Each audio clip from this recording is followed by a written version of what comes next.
On February 20th, 1943, in the rugged terrain north of Kasserine Pass in Tunisia, German tank commanders witnessed something that defied every principle of Wehrmacht armored doctrine. Through the dust and smoke of the North African battlefield, 5 American Sherman tanks, separated by broken terrain with no visual contact between them, converged on German positions with timing that seemed almost supernatural. There were no flags, no signal flares, no dispatch riders racing between vehicles. Yet these tanks moved as a single coordinated organism, each crew covering blind spots the others could not see, each commander knowing precisely where their comrades were positioned. In stark contrast, the German Panzer IV tanks, equipped with Funkgerät 5 radios, struggled to maintain even basic communication. Tank commanders strained to hear their company leaders through static that overwhelmed their amplitude modulation systems. The 10-watt German transmitters, considered state-of-the-art by 1930s standards, could barely penetrate more than a few hundred meters when the tanks were in motion. Most German tanks carried only receivers, unable to report enemy positions or call for assistance when needed. The Americans were operating with technology the Germans did not know existed. Frequency modulation radios occupied every single Sherman tank. Crystal-controlled precision, 25 watts of transmission power, and audio clarity that cut through engine noise and battlefield chaos transformed American armored operations. 8,000 miles from Detroit's assembly lines, the most decisive technological advantage of World War II was revealing itself, not in armor thickness or gun caliber, but in the invisible electromagnetic waves that connected every American tank crew in ways the Wehrmacht never imagined possible. The genesis of American radio superiority. The transformation began on July 22, 1941, when the United States Army standardized 3 Signal Corps radio sets for all medium tanks, the SCR-508, SCR-528, and SCR-538, while German forces were advancing through the Soviet Union using tactics that depended on radio communication between command vehicles. American engineers at the Galvin Manufacturing Company, later known as Motorola, were perfecting frequency modulation technology that would render German systems obsolete before the war's first major tank battles in North Africa. The engineering team responsible for this breakthrough included Daniel E. Noble, who conceived the application of frequency modulation technology to military vehicles, and Henryk Magnuski, the principal radio frequency engineer who solved the formidable technical challenges of installing sophisticated electronics in the harsh environment of a combat tank. Their creation weighed 181 pounds and transformed every Sherman tank into a node in the world's first battlefield network. The BC-604 transmitter generated 25 watts of power, 2.5 times the output of the German Funkgerät 5. Operating in the frequency range of 20.0 to 27.9 MHz, it provided 10 preset channels with crystal-controlled stability. The dual BC-603 receivers in the SCR-508 allowed commanders to monitor multiple frequencies simultaneously, a capability that would prove decisive in combat operations throughout the war. The technical revolution of frequency modulation.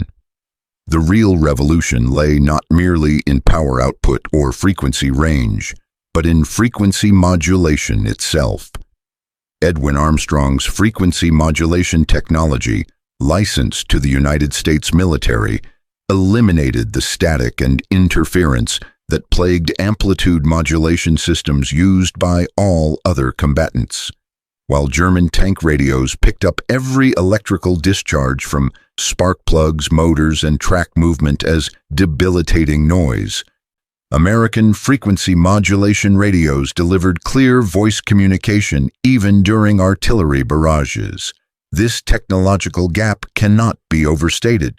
German amplitude modulation systems, operating in the 27.0 to 33.3 MHz range with transmission power of only 10 watts, struggled to achieve reliable communication beyond 2 to 3 kilometers under ideal conditions. When tanks were moving across rough terrain, generating electrical interference from their engines and tracks, effective range dropped to mere hundreds of meters. Every spark plug firing, every electrical motor, every track movement generated interference that amplitude modulation systems could not filter out. American frequency modulation technology solved these problems through a fundamentally different approach to radio transmission. Rather than varying the amplitude of the carrier wave, frequency modulation varied its frequency. This made the signal inherently resistant to the types of electrical interference that crippled amplitude modulation systems. The practical result was that American tank crews could communicate clearly at ranges of 7 miles while moving and 10 to 15 miles when stationary, maintaining coordination that German forces could only achieve through direct visual contact. Operation Torch and the North African Proving Ground. November 8, 1942, marked the beginning of Operation Torch, bringing American armor to North Africa. The 2nd Armored Division's tanks landed near Safi and Fadala, equipped with SCR-508 radios that would soon demonstrate their overwhelming superiority over German communications. The Arracourt, despite being the Wehrmacht's most experienced armored force, operated under severe communication limitations that would prove catastrophic in the coming battles. A standard German tank platoon of 5 vehicles included only 1 or 2 tanks, with full Funkgerät 5 transceivers capable of both transmitting and receiving. The remaining tanks carried Funkgerät 2 receivers only. They could hear orders but could not respond or report enemy positions. German tank platoons functioned through rigid hierarchy. The platoon leader transmitted orders that subordinate tanks acknowledged through actions rather than words. When command tanks were destroyed, easily identified by their multiple antennas, entire platoons lost coordination. This vulnerability would prove devastating against American forces, where every tank could assume command functions instantly. The Battle of Kasserine Pass, first demonstration of American superiority. The Battle of Kasserine Pass, fought from February 14th to 24th, 1943, provided the first major demonstration of American radio superiority in combat. Though tactically considered a German victory due to initial American defensive failures, the battle revealed capabilities that stunned Wehrmacht observers. During the confused fighting across 50 miles of battlefield, scattered elements of the United States 1st Armored Division maintained coordination that German doctrine said was impossible without visual contact. Tank crews who had never met before the battle coordinated attacks, warned each other of threats, and called for artillery support through crystal-clear frequency modulation communications. German signals intelligence units intercepted American transmissions and noted with alarm the exceptional clarity and coordination displayed by American forces. The 10th Panzer Division's intelligence section reported that American units maintained effective communication at ranges where German radios produced only static interference. More disturbing to German intelligence was the realization that every American tank appeared capable of full transmission capability, not just designated command vehicles. This represented a fundamental shift in armored warfare doctrine that the Wehrmacht was completely unprepared to counter. In German armored doctrine, communication flowed in a rigid hierarchy from command tanks to subordinate vehicles. The loss of a command tank often paralyzed an entire platoon or company. American forces, with every tank capable of full communication, could adapt instantly to changing battlefield conditions, regardless of which tanks were destroyed. Mountain warfare in Italy. Frequency modulation's hidden advantage. September 1943 brought American armor to Italy, where mountainous terrain should have negated radio advantages through physical obstruction and signal reflection. Instead, frequency modulation technology proved even more valuable in conditions that rendered German amplitude modulation radios completely useless. The SCR-508's frequency modulation handled the multipath interference of mountain valleys far better than amplitude modulation could possibly achieve. American tanks coordinated movements through terrain where visual signals were impossible, and German radios failed completely. During the advance toward Cassino through the Italian Apennines, American armored units demonstrated capabilities that defied German understanding of armored operations. Tank platoons separated by ridgelines coordinated attacks with precision that German doctrine insisted required visual contact. The 1st Armored Division's after-action reports described routine coordination at distances where German radios produced only static noise. D-Day and the Normandy Campaign. Radio superiority meets combined arms warfare. June 6, 1944, brought the ultimate test of American communications superiority. As Sherman tanks rolled off landing craft at Normandy, their SCR-508 radios maintained contact with naval fire support ships offshore, coordinating devastating bombardments with a speed and precision impossible with German technology.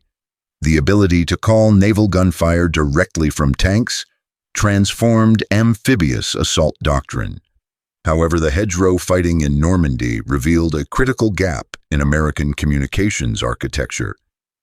Tank radios operating in the 20.0 to 27.9 MHz range could not communicate with infantry radios, which operated in the 40.0 to 48.0 MHz range. This communication gap proved deadly in the Bocage countryside, where German infantry armed with Panzerfaust anti-tank weapons could approach American tanks while nearby American infantry had no way to warn them of the threat.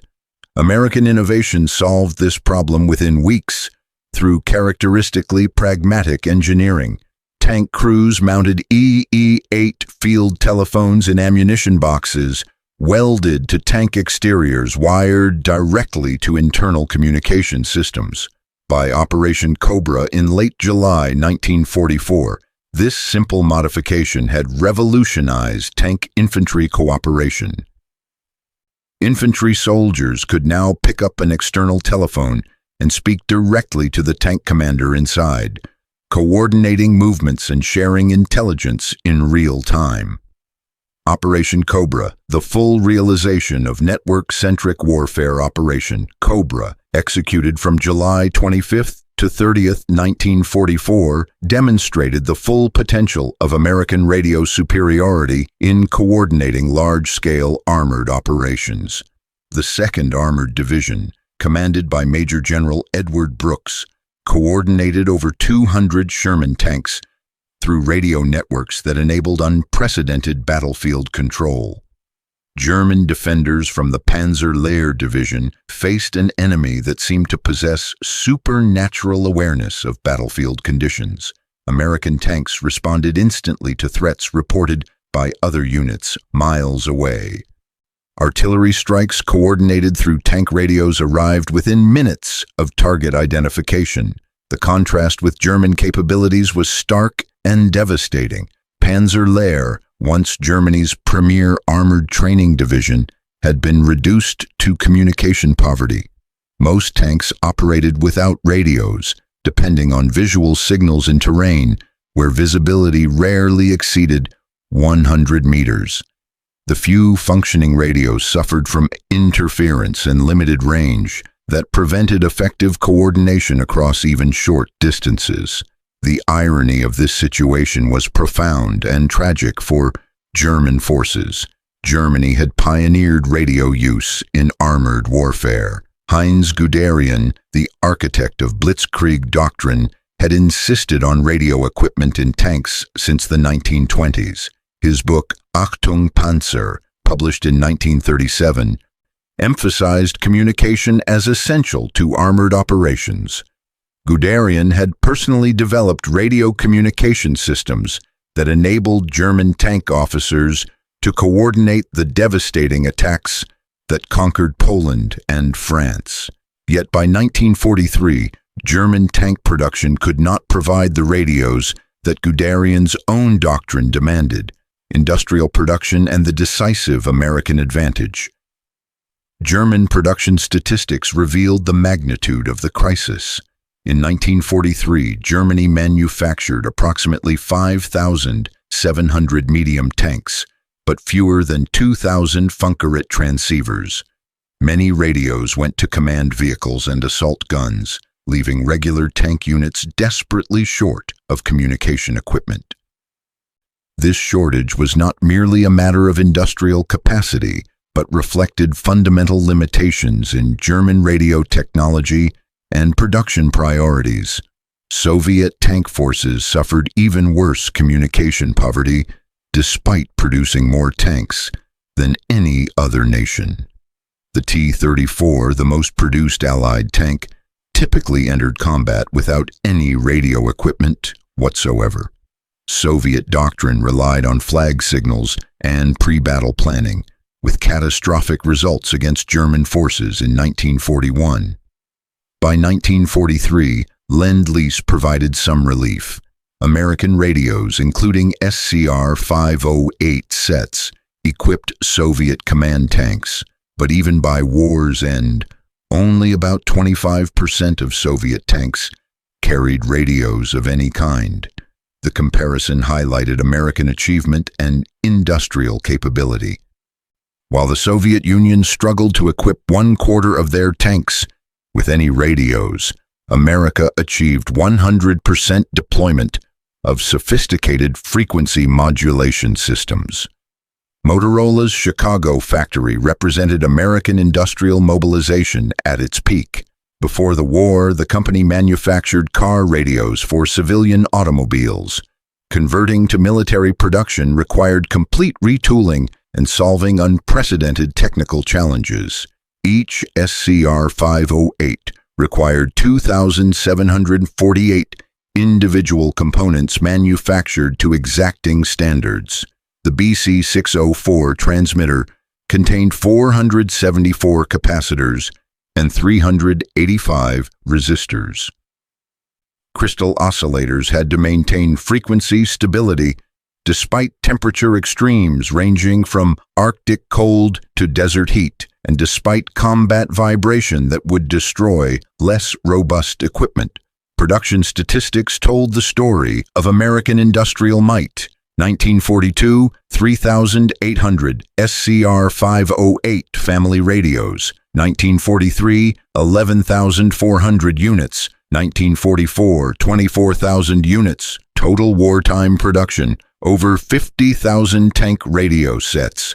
This production miracle ensured that all 49,324 Sherman tanks manufactured during the war received sophisticated radio equipment, an achievement no other nation approached or could match. Technical superiority in detail. The SCR-508's advantages extended far beyond simple frequency modulation. Crystal-controlled frequency stability meant tanks could preset channels before battle and maintain alignment despite combat conditions that would cause German variable capacitor tuning systems to drift off frequency constantly. The dual receiver configuration allowed commanders to monitor their platoon net and company command net simultaneously. Orders flowed down the chain of command instantly, while commanders maintained constant awareness of subordinate situations. The BC-606 intercom system integrated seamlessly with the radio, allowing all crew members to alert the commander to threats immediately. Throat microphones and noise-canceling headphones enabled clear communication even during combat operations. Many German tanks lacked intercoms entirely, forcing crews to communicate by touch signals or shouting over engine and weapon noise. Power management provided another critical American advantage. The SCR-508 operated on either 12 or 24 volts, automatically adjusting to available power systems. The dynamotor power supply provided stable, filtered power that eliminated electrical interference at its source. German radios powered directly from vehicle electrical systems picked up every spark plug discharge as static that degraded communication. Tactical transformation, the combat command structure. The tactical advantages of universal radio deployment transformed American armored doctrine fundamentally. The combat command structure, organizing flexible task forces for specific missions, depended entirely on reliable communications. American commanders could create ad hoc battle groups from different units, confident they could coordinate through compatible radios regardless of parent organization. This flexibility baffled German commanders accustomed to rigid organizational structures necessitated by limited communications. During the Battle of Arracourt in September 1944, the 4th Armored Division faced multiple German panzer brigades equipped with superior Panther tanks. The Germans possessed every advantage in armor protection and firepower. American Sherman tanks were outmatched in direct combat by the technologically superior German vehicles. But American radio coordination proved decisive in ways that transcended individual tank specifications. Every Sherman could report enemy positions instantly upon contact.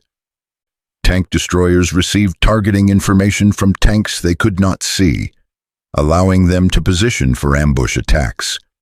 Artillery observers in Sherman command tanks called in devastating barrages within minutes of identifying targets. Over 3 weeks of intense combat, the 4th Armored Division destroyed 281 German armored vehicles while losing only 41 Shermans, achieving a 7-to-1 kill ratio that defied technical specifications entirely. German intelligence failure, the unseen advantage. Throughout the war, German intelligence failed to grasp the full significance of American communication superiority.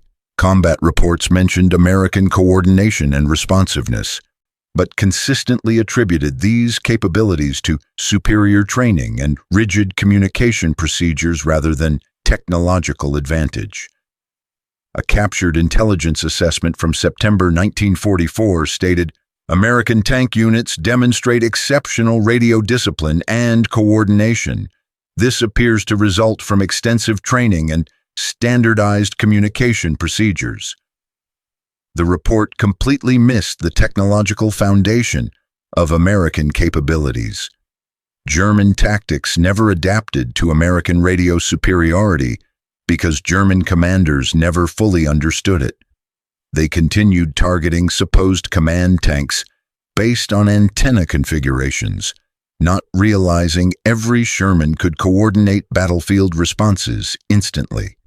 They planned ambushes, assuming American tanks would lose coordination when separated, not understanding that radio contact maintained unit cohesion regardless of visual contact or physical separation. The Remagen Bridge, ultimate demonstration of command and control. March 1945 brought American forces to the Rhine River, where their communication superiority reached its zenith. The capture of the Ludendorff Bridge at Remagen demonstrated the speed and flexibility of American command and control systems. When the 9th Armored Division discovered the bridge intact on March 7th, radio reports reached 1st Army headquarters within minutes. Within 1 hour, divisions across the entire front were shifting forces to exploit the opportunity. German forces, dependent on telephone lines that American aircraft systematically destroyed, could not respond with comparable speed. American radio coordination created an impenetrable defense of the bridgehead.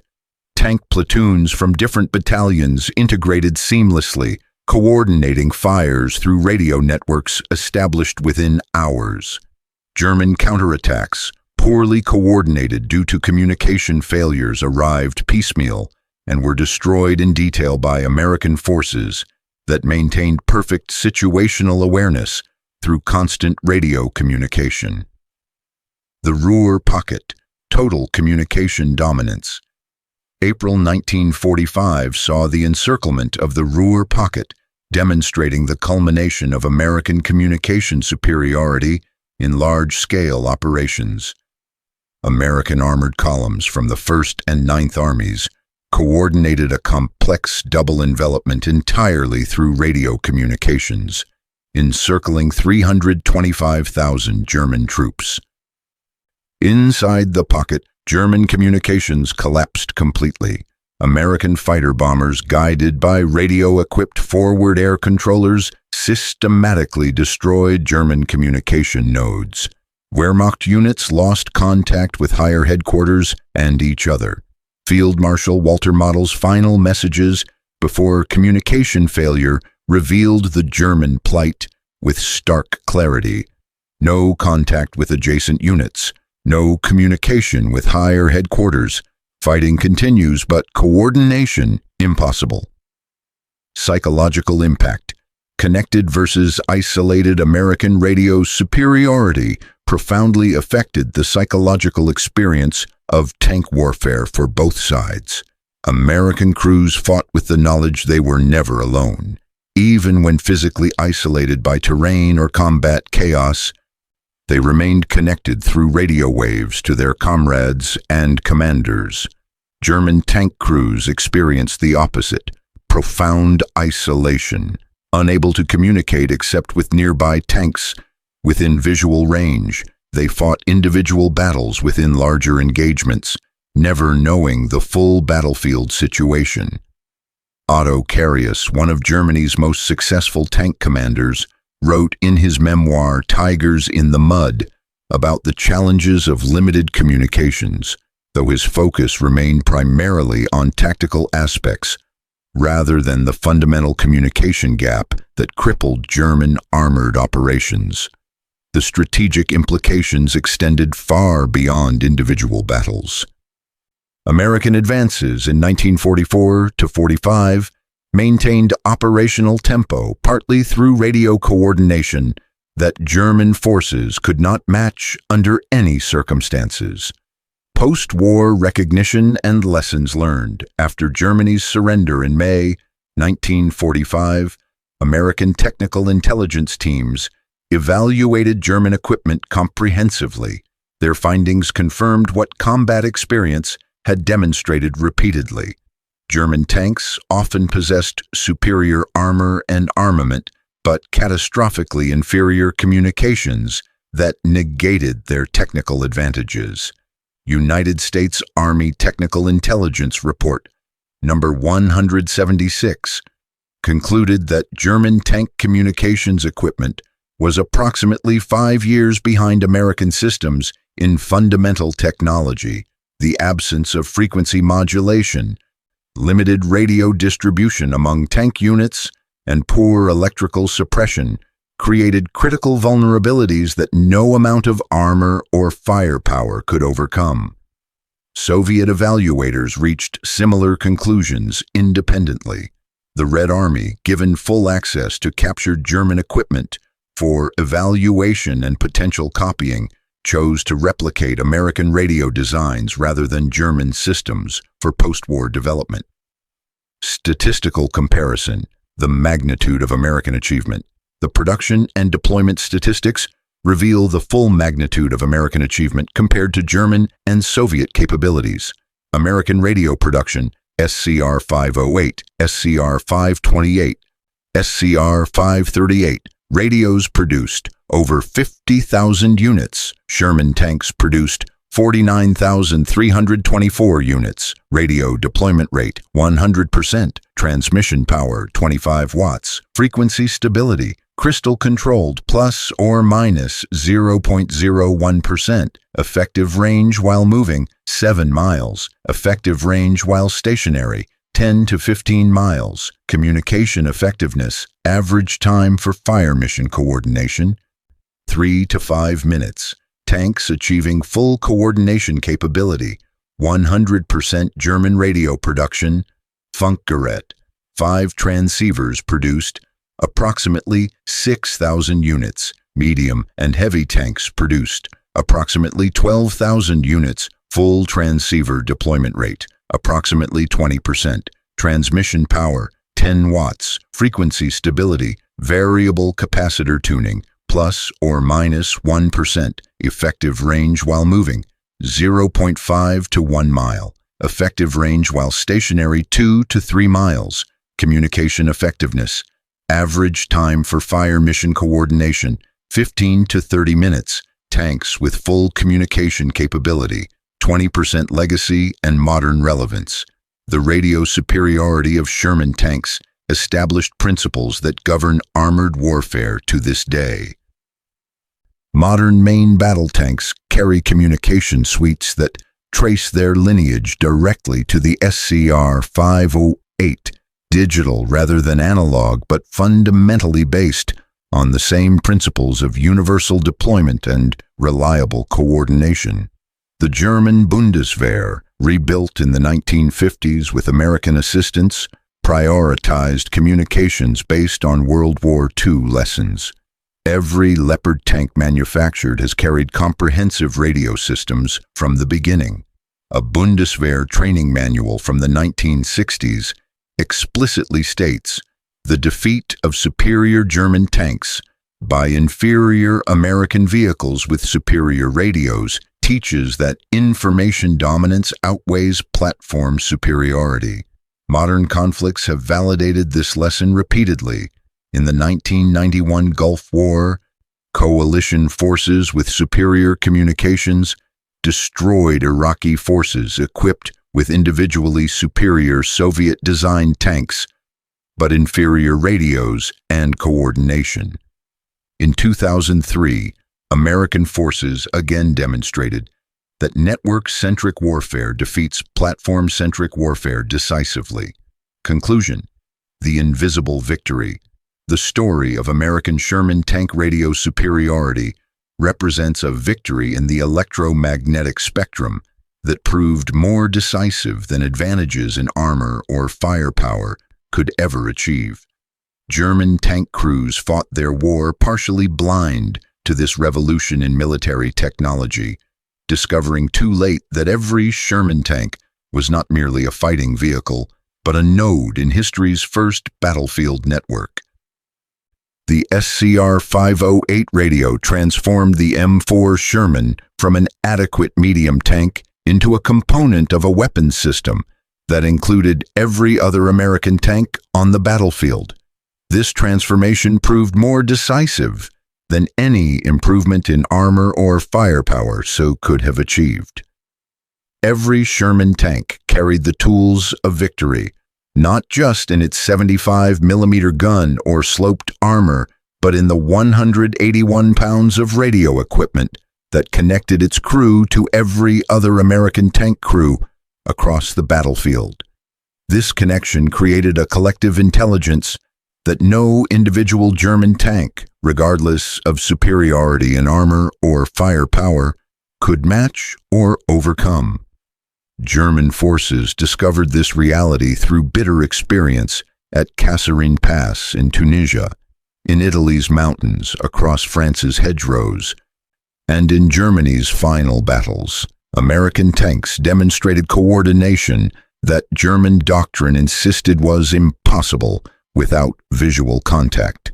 The Wehrmacht never developed an effective counter to American radio superiority because German commanders never fully understood the technological gap they faced. Whether accurately quoted or apocryphal, Field Marshal Wilhelm Keitel's reported comment at Germany's surrender captures a fundamental truth. We knew how to build better tanks, but you knew how to make them work together. America had built not just 49,324 Sherman tanks, but 49,324 nodes in the world's first armored battlefield network. The revolution in military affairs that historians identify with modern network-centric warfare actually began in 1942 when the first Sherman tank with an SCR-508 radio entered combat. From that moment, warfare changed forever. The side with superior communications would defeat the side with superior weapons. The network would defeat the platform, and the connected would overcome the isolated. This transformation occurred largely invisible to German forces throughout the war. They observed American tactical superiority in battle after battle, but failed to recognize its technological foundation until far too late to matter. By the time German commanders understood that every Sherman tank possessed communication capabilities that most German tanks lacked entirely, the war was effectively decided. The German military's failure to recognize and adapt to American communication superiority stands as one of World War II's great intelligence failures. Despite countless battlefield encounters demonstrating American coordination advantages clearly, German leadership never prioritized solving their critical communication weakness with the urgency it deserved. They continued building superior tanks that fought as isolated individuals, while American forces built adequate tanks that fought as coordinated teams, sharing perfect information in real time. In the final analysis, the electromagnetic waves carried by SCR-508 radios proved more powerful than the armor-piercing rounds fired by German 88mm guns. The ability to coordinate instantly, to share information across entire battlefields, to fight as a unified force rather than as individual vehicles created an invisible advantage that determined victory more surely than any visible superiority in armor or armament ever could. The Sherman tank's radio superiority changed warfare forever, establishing the principle that in modern combat, connection equals survival and isolation equals defeat. German troops discovered this reality on battlefields across 3 continents, learning too late that the Americans possessed not just numerical superiority, but technological superiority in the dimension that mattered most: the ability to fight as one.